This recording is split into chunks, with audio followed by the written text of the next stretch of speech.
saya mau bersaksi bagaimana Tuhan Yesus tidak pernah meninggalkan saya dan begitu mengasihi saya. Waktu itu om saya sedang sakit. Malam-malam saya pulang dari kantor, saya pegang badannya panas. Om demam. Dia bilang, iya.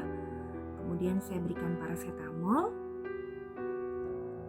Ternyata saya tem 39 suhunya. Saya panik. Tapi saya tidak berani juga bawa ke dokter malam itu karena saya tahu di luar kondisi sedang tinggi-tingginya COVID saat itu.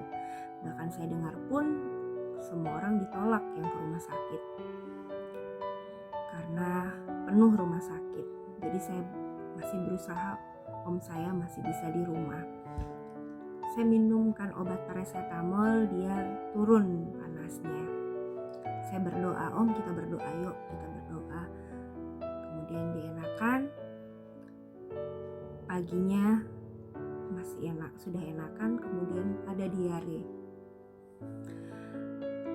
Singkat cerita, saya tidur jam 9 malam. Saya tidur jam 9 malam, kemudian saya bangun lagi, dibangunkan suami. Suami bilang, Bun itu om kenapa dia terus ke kamar mandi? Waduh, saya bilang ini gak bisa ditahan, kita harus ke rumah sakit, saya bilang. Tapi saya ingat anak saya, gak mungkin dibawa ke rumah sakit karena kondisi pun COVID di luar. Saya bilang sama Tuhan dalam hati, Tuhan apa yang harus saya perbuat? Ini sudah jam 11 malam. Akhirnya saya berpikir juga ini harus dibawa ke rumah sakit.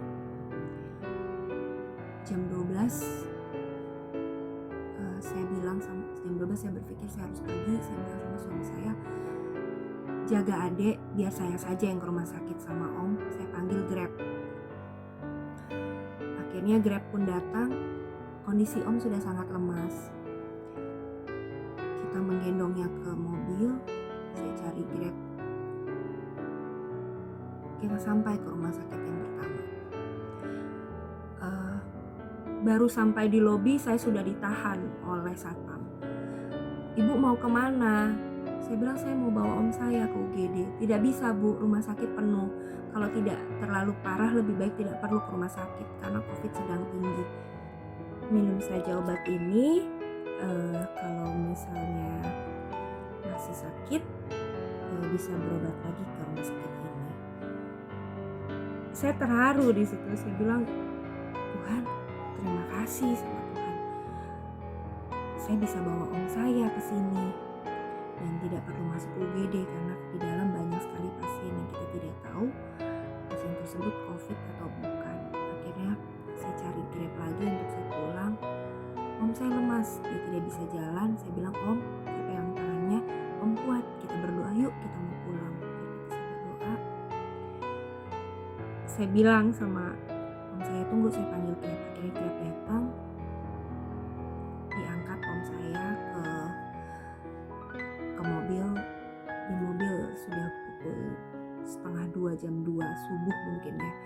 Di perjalanan saya sedih, saya menangis. Saya bilang, bukan saya sedih menangis karena saya sedih, tapi karena saya bilang Tuhan baik sekali gitu. Dia berikan rumah sakit, hanya di rumah sakit kedua yang boleh saya bisa datangin untuk bisa merawat om saya. Akhirnya saya pulang. Di rumah dia minum obat dan enakan. Walaupun besoknya kembali drop dan om saya sudah beristirahat dengan sementara, tapi saya merasakan kasih Tuhan saat itu. Merasakan kasih Tuhan di mana saya sangat dibantu sama Tuhan. Saya dibantu dengan diberikan supir Grab yang mau membantu saya mencari rumah sakit, dan saya diberikan juga rumah sakit untuk bisa merawat om saya, untuk melihat keadaan om saya. Dan walaupun saat ini om sudah beristirahat sementara, tapi saya percaya kita akan ketemu lagi di pagi yang cerah. saya mau menyanyikan lagu dimana yang pernah saya nyanyikan sama sahabat saya Rolas yang berjudul Kaulah Harapan. Jang halani hagogoki boyau mardalan dingoluko au tunang hona dilambuki tung soboy au songono hodo hagogo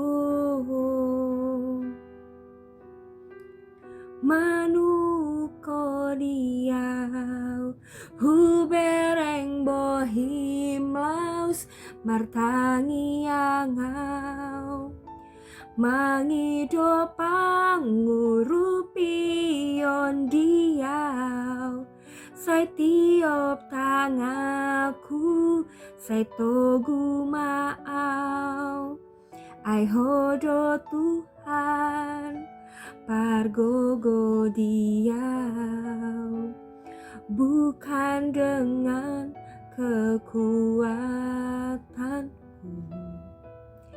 ku dapat jalani hidupku tanpa Tuhan yang di sampingku. Ku tak mampu sendiri, Engkaulah kuatku yang menopangku. Ku pandang wajah-Mu dan berseru, pertolonganku datang dari-Mu. Peganglah tanganku, jangan lepaskan. Kaulah harapan dalam hidupku. Ai hodo Tuhan, pargogo Dia.